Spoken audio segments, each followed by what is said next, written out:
If I would ask you both, Gavin Martin and Rod St Hill, when it comes to the poor in our community, and I know that there'll be many who'll say, well, compared to other nations, there are no poor in our community, everybody's relatively well off.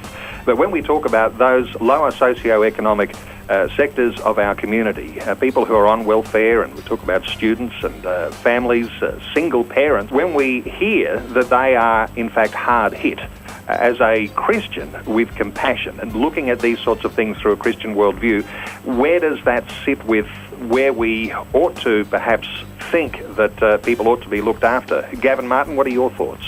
Yes, I think it does present an opportunity for churches to move back into that space in a bigger way, to look out for those in their community, and whether that's helping them up with support to work, or it may be in other more financial ways. I guess that's what the church did many years ago, and now we've relied on government more so to do that. So I guess that does present an opportunity, but it doesn't make it any more easy for those people that are suffering the changes that have been announced, like the fuel excise, the co-payment for medical appointments.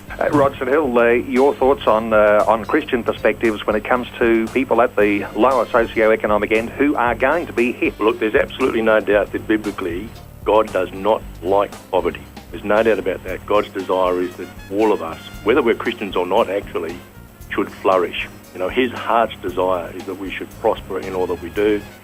His main method of delivering the kind of life in which we can flourish is actually through work. And I actually believe that the best thing we can do for social justice is to create conditions in which businesses can provide more sustainable, paid employment, because that is actually consistent with the way in which we're created by God. We actually are created to work, and that's the mandate that God gave us in Genesis 1 and 2. And I agree with Gavin that it's not actually the role of government. Biblically speaking, there is no role for government in providing social welfare. In the Old Testament, God said to his people in the book of Deuteronomy, you will always have the poor among you, so be open-handed in all your dealings with them. That's an individual responsibility that we have. John the Baptist, Jesus, and the Apostle Paul, they all assumed private welfare rather than social welfare. So I agree with Gavin's point very strongly. It is now time for the body of Christ to step up and take on the mandate that was there right from creation.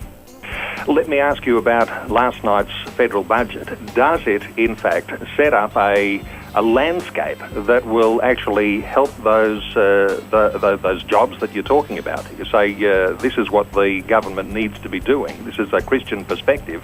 The scenario where you've got work provision, because that's the thing that makes us fulfilled, and what we ought to be looking at for Christians, to be able to sustain a lifestyle. On the whole, it does, I think, and that's shown by their determination to actually get the size of government down. I also think that when you have a look at the way in which they've timed most of these changes, the effect won't happen for another few years. And so the government, I think, is cognizant of the fact that our unemployment rate is above that rate which we would operate at if the economy was at its full capacity. So we're operating below our full capacity. The government can see that 3 or 4 years out from now, there will be more growth, there will be more jobs, and so that's when most of the changes will actually begin to bite fairly heavily. So I think, on the whole, they've got those macro parameters set very well indeed.